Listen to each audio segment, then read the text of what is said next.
Another Eurozone country might need a financial bailout soon. Italy, which is the third largest economy that uses the euro currency, has started plunging in the same direction as Greece and Ireland. It comes as fresh protests sweep across Europe, with people angry at facing tough cuts to pay for it all. Well, let's talk more on this with European Parliament member Nigel Farage, who's the leader of the UK Independence Party. Thank you very much indeed for joining us here on RT. Now, good morning. The bailout candidate list seems to be lengthening, doesn't it? As well as Portugal and Spain, Italy seems to be in a precarious position. Now, if the third largest economy succumbs, could that wipe out the euro, in your opinion? Well, of course it could, yes. I mean, Spain's a big economy, Italy's even bigger. I mean, what we have here is we have the bond markets sending us warning signals. I mean, think of them as the canary in the mine shaft, if you like.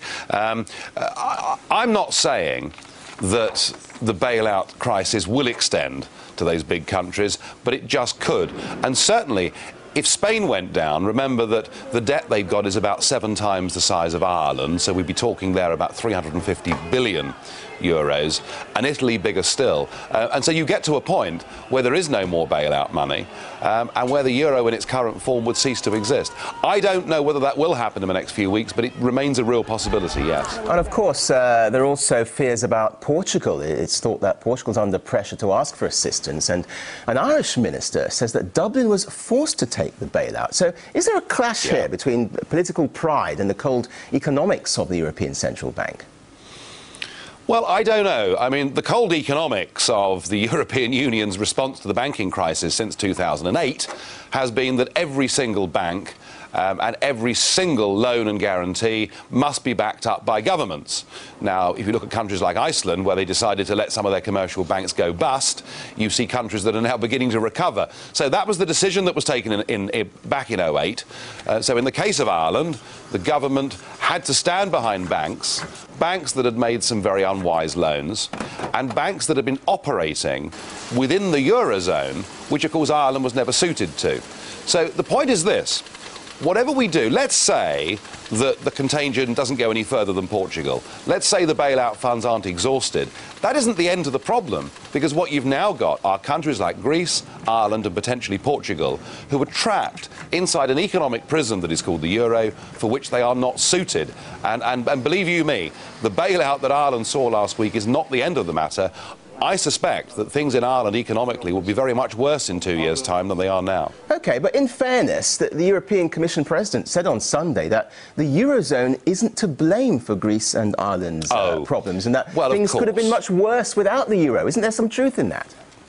There is not a single piece of evidence for those claims by Barroso or Van Rompuy whatsoever. Listen, when Ireland joined the euro, there were people like me saying there was no benefit for the country, as most of their overseas trade was denominated in sterling or dollars anyway, and that to join the euro, they would have to have artificially low interest rates. And for the first 7 or 8 years of their membership of the euro, Irish rates were 3 to 4% lower than they would have been had the Irish kept the punt. And what that meant was that the property boom became the most massive speculative bubble, and that's why the bust is as bad as it is. And now Ireland finds herself in a euro where Eurozone interest rates are going to head up over the next couple of years at the very moment that they're trapped inside a deflationary downward spiral. All right, well, has been a catastrophe. Let me just interrupt you there, if I may. I mean, if you look at the case of Britain, then, as an EU member, signed up to take the benefits of European harmony,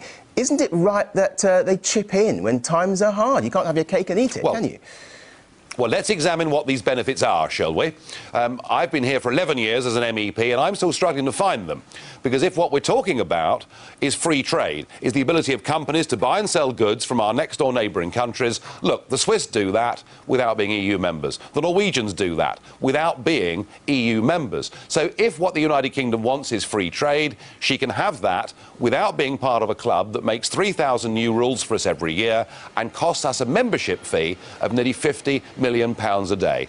And the £7 billion that the British government has said it will guarantee for the Irish, frankly, is money poured down the drain. What we should be doing is saying to our friends in Ireland, we will help you come out of the euro and get back to having your own currency. Otherwise, frankly, we're wasting this money. In a wider sense, though, the global recession would have affected all nations anyway, surely. Isn't it better that Europe acts as a group instead of trying to struggle individually? Look, of course there's been a global recession. Of course everybody's been affected. But the point about this is that we're going for economic and monetary union across the European Union with countries that have such different and divergent currencies. I mean, we learnt ourselves with the exchange rate mechanism 20 years ago that we weren't suited to it. Sadly, for the Greeks, the Irish, and probably soon the Portuguese, they're having to learn the hard way. And what you need in a recession and what you need in a global economy, which we're now living in, is you need flexibility and adaptability. And when you join the euro, you give away control over interest rates. And now that they've been bailed out, they've given away the ability to decide their own budgets. Greece and Ireland have now become protectorates of the European Union. They've lost their democracy, they've lost their self-government, and I'm deeply fearful. I mean, I do feel that extreme political groups, even violent political groups, will now be on the rise, because if people feel they can't alter their own destiny by voting, what are they left with? Let's turn to Germany then. And German taxpayers seem to be bearing quite a lot of the burden for all these bailouts. How long do you think it will be before the Germans become angry enough to stop paying out for other countries' failures? You mentioned anger there. Yeah, well, I'm married to a German, and she'll tell you that they've paid a very big bill since 1990 to reintegrate Eastern Germany back into Western Germany. They're now being asked to pay a bill many times the size of that to bail out countries like Greece and Ireland and Portugal and who knows who else. There is no question that had the German people been asked, did they want to give up the Deutschmark and take the euro, there would have been an overwhelming no.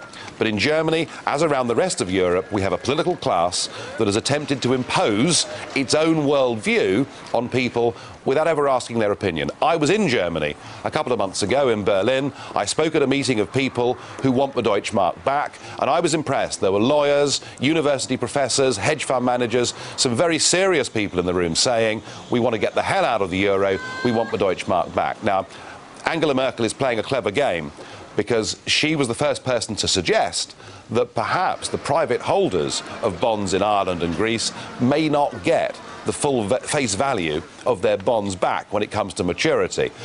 That sends a message that maybe it won't just be German taxpayers that have to bail things out, and that's why she did it. I mean, frankly, if Germany said, we've had enough of this, that would be the end of the euro. I don't think we've reached that moment politically yet. I think it's more likely that Greece and Ireland will be ejected, but don't expect the Germans to bankroll the EU forever. They simply won't do it. You say ejected there. Do you think any country would voluntarily leave the euro and to have their currency devalued? Well, they should do, but of course they won't, because what you have in Ireland and what you have in Greece are the same kind of political class that we have across the rest of Europe, and they've been set on this path of creating a European state for several decades now. They can't admit to themselves or their publics that they've got it horribly wrong. They can't admit that what we should be doing in Europe is having a trade organisation where we cooperate together but don't attempt political union. So no, they're not going to do it. And what we're going to see the rise of new political parties. We're going to see some massive changes in European politics over the next couple of years. I hope and pray that it won't be extreme nationalist groups that benefit from this, but I fear that it may be. I mean, despite all the troubles, for example, Estonia is looking to join the euro by 2011, I should say. Why would the zone accept new members amid all this struggle? Oh, because this is an empire. Mr. Barroso once said, I think 2 years ago, he said that the European Union was the first ever non-military empire. And what empires try to do is expand. So they'll have Estonia into the euro, and they'll try and make Croatia join the European Union next year or the year after. They think that all the while they're expanding, people will say, well, it must be going well, and it'll take their attention away from what's going on within. Sadly, it's too late. And all the opinion polls show that in Germany, in Greece, in Britain, in Ireland, and right across the European Union, increasingly the publics of Europe are holding the political class that have done this to them in increasing contempt. OK, we'll have to leave it there. Nigel Farage, thank you very much indeed for your forthright views here live on RT.